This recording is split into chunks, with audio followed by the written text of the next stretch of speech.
자, 오늘은 디도서 말씀 우리 같이 보도록 하겠습니다. 디도서 1장 말씀인데요.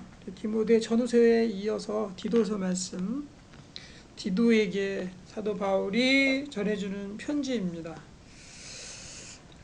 디도서는요, 역시 마찬가지로 특별히 이 그리스 시대에 있었던 그때 당시 세태가 어떠했는지를 잘 보여주는 내용들이 담겨져 있거든요. 보면은요, 결코 이 시대와 다르지 않습니다. 역시 성경은 진리이기 때문에 항상 모든 시대를 아우르는 그러한 하나님의 그런 역사와 또 가르침이 항상 있습니다. 자, 우리 디도서 1장 1절 같이 한번 보겠습니다. 하나님의 종이요 예수 그리스도의 사도인 나 바울이 사도된 것은 하나님이 택하신 자들의 믿음과 경건함에 속한 진리의 지식과 영생의 소망을 위함이라. 이 영생은 거짓이 없으신 하나님이 영원 전부터 약속하신 것인데, 디도서에는요, 첫 번째 인사가 조금 더 색다르게 나와요. 보통 은혜와 평강이 너희에게 있을지어다 이렇게 인사하는데, 여기에서는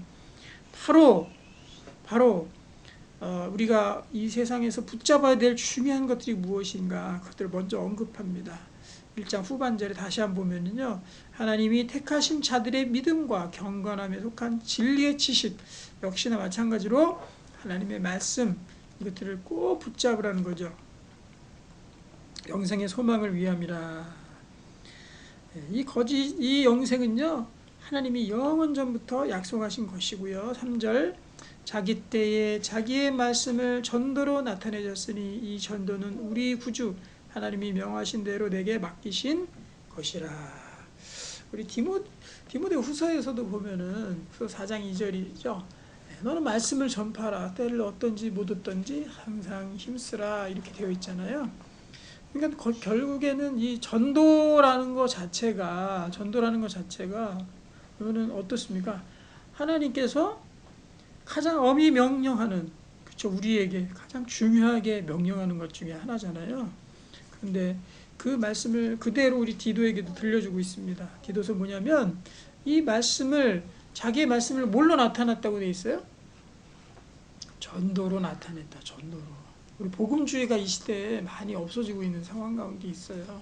복음주의. 전도를 위해서는 정말 수단과 방법을 가리지 않는 거죠. 그게 복음주의거든요. 그런데 전도라는 것 자체가 요즘에 많이 좀 약화되고 있지 않는가. 하지만 예수님도 그랬, 내가 이를 위해서 왔다, 전도를 위해서 왔다, 분명히 자신의 오신 그 목적을 나타내셨고, 여기 디모데서 또 디도서 계속 보면은 자기의 말씀을 전도로 나타내셨다 그러죠. 어떤 수단과 방법을 가리지 말고 때를 어떤지 못 어떤지 어떻게든 우리가 전도할 수 있도록 우리의 마인드를 완전히 바꿔야 됩니다. 계속해서 반복해야 되겠죠, 우리가. 그죠? 전도가 중요하구나. 전도로 우리가 살 수 있구나.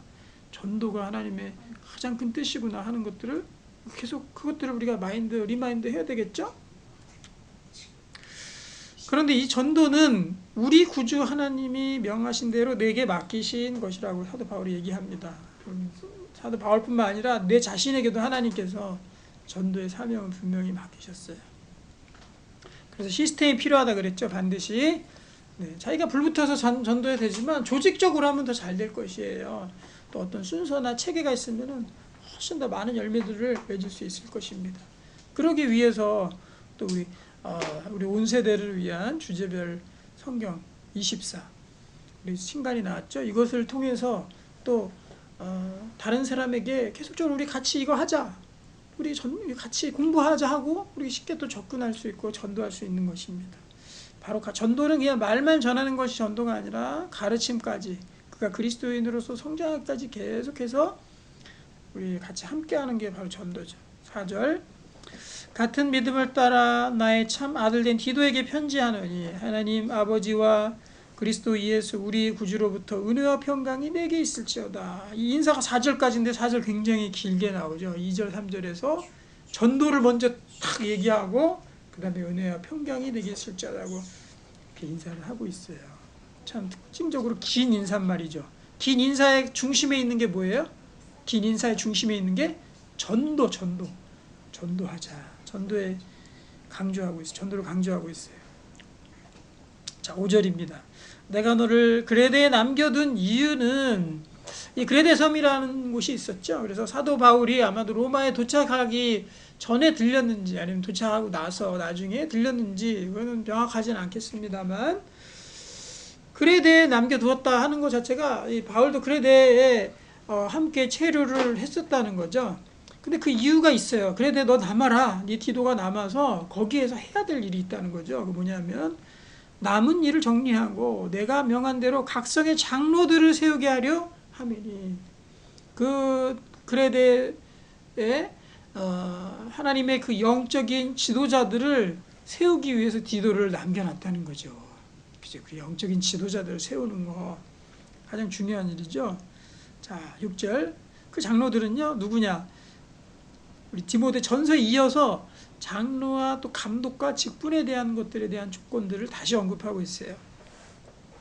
그런데 1장 6절에서 보면은 제가 보기에는 장로의 조건 어떤 거겠습니까? 여러 가지 뭐 믿음의 좋은 것들 얘기할 수 있잖아요. 근데 딱 두 가지 얘기하고 있어요. 뭐냐면 책망할 것이 없고 한 아내의 남편이며 방탕하다는 비난을 받거나 불순종하는 일이 없는 믿는 자녀를 둔 자라 할지나. 두 가지 얘기하고 있어요. 첫 번째, 한 아내의 남편, 그러니까 아내를 잘 섬기는 사람. 두 번째, 비난을 받거나 불순종하는 일이 없는 믿음의 자녀를 둔 사람. 두 가지 얘기예요. 근데 저는 이거 읽으면서 야, 이 둘이 제일 어렵다 이런 생각이 들었거든요. 그쵸?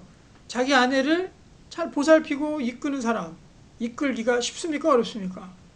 예, 굉장히 어려운 부분입니다. 많은 희생이 필요하고 섬김이 필요한 부분이죠. 그리고 또 자기 자녀를 자기 믿음의 자녀로 잘 성장시키는 거, 이것도 굉장히 어렵거든요. 이 두 가지 보는 거죠. 그러니까 자기 가정을 잘 돌보고 잘 살피는 사람이 장로의 조건이라는 거죠. 자, 7절 보면은 감독이 나오죠. 감독은 양떼를 돌보는 사람을 감독이라고 그래요. 감독, 양떼를 돌보는 사람. 지도자이겠죠, 이것도. 감독은 하나님의 청지기로서 책망할 것이 없고 제 고집대로 하지 아니하며, 교회에서 자기 고집 자꾸 부리면 안 된다는 거예요. 또 급히 분내지 아니하며, 이게 화내는 거는 하나님의 분명히 의를 이루지 못합니다. 이건 우리가 철저히 경계해야 돼요. 화내지 않는 거.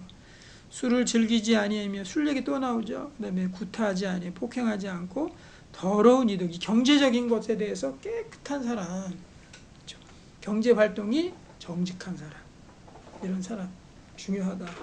또 술에 대해서도 언급했습니다만, 우리가 술에 빠지지 않고 술에 중독되지 않고, 중독이라는 게 큰 뭐 병원에 가야 될 중독만 얘기하는 것이 아니에요. 크든 작든 술에 얽매이지 않는 사람, 이런 사람이 하나님의 지도자다.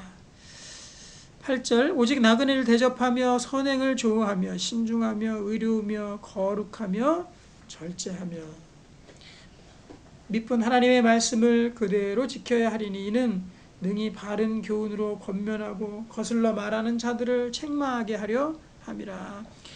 그때 당시 그레데에 있던 그 많은 사람들이 믿음에 반하는 얘기를 했던 사람이 얼마나 많이 있겠습니까? 거스른 사람들 많았을 거 아니에요? 근데 이 바른 교훈으로 계속해서 그 사람들을 권면하고 책망하는 사람, 그 사람이 하나님의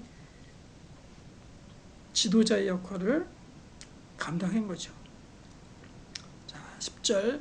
불순종하고 헛된 말을 하며 속이는 자가 많은 중 할례파 가운데 특히 그러하니, 이 할례를 받아야 된다는 그 유대파 사람들이 아마도 이때 당시에도 계속해서 이 교회를 거슬리는 사람으로 있었던 것 같습니다. 불순종하고 헛된 말하고 속이는 자가 특히 이 할례파 가운데서 이중적인 인격자, 할례는 받아야 된다면서 하나님의 의를 행하지 않은 그런 이중인격자들이 굉장히 많았다는 거죠. 그들의 입을 막을 것이라. 이런 자들이 더러운 이득을 취하려고 마땅하지 아니한 것을 가르쳐 가정들을 온통 무너뜨리는도다. 그렇죠. 이단도 그렇지만은 이 진리에 반하는 사람들 특징이 뭐냐면 가정들을 다 무너뜨리고 깨트리는 역할들을 굉장히 많이 합니다. 그리고 이득이 더러운 경제적인 이득을 취하려고 하는 일들이 굉장히 많은 것을 우리가 볼 수 있어요. 자, 그레데인 중에 어떤 선지자가 말하되 아마 그때 당시에 그레데에 많은 이 철학자들이 많이 있었죠. 아리스토텔레스나 플라톤이라든지 이런 사람들이 있었는데 아마 그 전에 그 어떤 철학자 중에 상당히 유명한 그 사람을 이 어떤 선지자라고 여기서 얘기하고 있는 거예요. 그레데인들에게도 그 사람들이 그렇게 얘기했다는 거죠. 어떤 특징이 있느냐? 이거 잘 보셔야 돼요. 이게 바로 이 현대사회 특징이랑 다르지 않습니다. 그레데인들은 항상 거짓말쟁이며 악한 짐승이며 배만 위하는 게으름뱅이라 이렇게 되어 있잖아요. 그죠? 그러니까 거짓말을 일삼는 거예요. 자기 이득을 위해서는 그냥 거짓말하는 겁니다. 요즘에 거짓 뉴스가 판치고 있잖아요. 가짜 뉴스.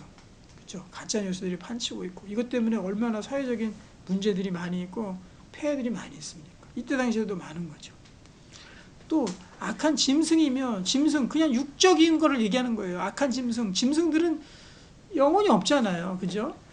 그러니까 영이 없으니까 그냥 육체에 그 관련된 그런 행동만 이렇게 하지 않습니까? 육체에 머물러 있는 거 악한 짐승이죠.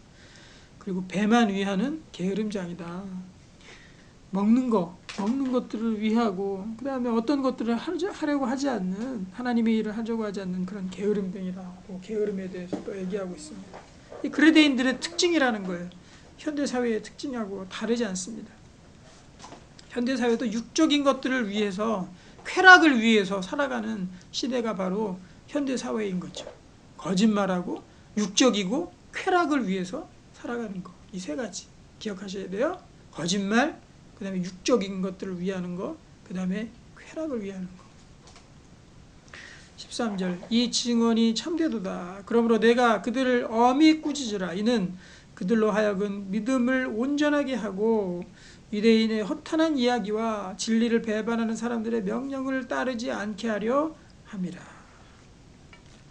그렇죠. 유대인들과 또 진리를 따르지 않는 사람들의 그런 명령을 따르지 않기 위해서 이 디도가 엄하게 또 명령을 하라고 권면하고 있습니다. 15절 깨끗한 자들에게는 모든 것이 깨끗하나 더럽고 믿지 아니하는 자들에게는 아무것도 깨끗한 것이 없고 여기 보면 잘 보셔야 돼요. 여기 믿지 아니한 사람들의 특징은 뭐냐면 아무것도 깨끗한 것이 없는 거예요. 이 믿음이 이렇게 큰 차이가 나는 거예요. 믿는 자들에게는 모든 것이 깨끗하지만 하나님 믿지 않는 사람들에게는 아무리 자기가 깨끗하게 살려고 해도 그게 되지가 않는 거예요. 자기가 모든 것들이 자꾸만 더러운 이득 또 육적인 거 쾌락 이것들을 통해서 깨끗해질 수가 없습니다. 아무것도 깨끗한 것이 없다. 오직 그들의 마음과 양심이 더러운지라. 여기도 마음 깨끗한 마음 또 선한 양심 거짓이 없는 믿음 계속 얘기했죠. 여기도 마찬가지입니다. 마음과 양심이 더럽게 되는 거. 그러니까 결국에 우리가 더러워지는 그 일은 뭐 때문에 그렇게 되는 거예요? 그렇죠. 더러워지는 것은 바로 마음이 더러워지고, 그렇죠. 마음이 점점 더러워지고 양심이 점점 더러워지니까 그것이 하나둘 더러워지면서 그러면서 바로 깨끗함이 없어지는 거죠. 자기가. 그래서 아무것도 깨끗함이 없어지는 거니까 우리 경계해야 됩니다. 마음을 깨끗이 해라. 또 양심을 선하게 먹어라.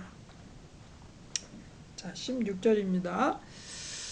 그들이 하나님을 시인하나 행위로는 부인하니. 하나님 시인한다고 그 믿는 게 아니에요. 바로 행위는 부인한다. 그대로 따르지 않는다는 거죠. 가증한 자여 복종하지 아니하는 자여 모든 선한 일을 버리는 자니라. 그러니까 하나님이 시인한다고 다 되는 것이 아닙니다. 그죠? 바로 행위도 주님 앞에 같이 나아가야 되는 것이 바로 이 믿음의 길이다 하고 디도서 1장에서 그렇게 말씀하고 있는 것입니다. 디도서 1장까지 우리 같이 봤습니다.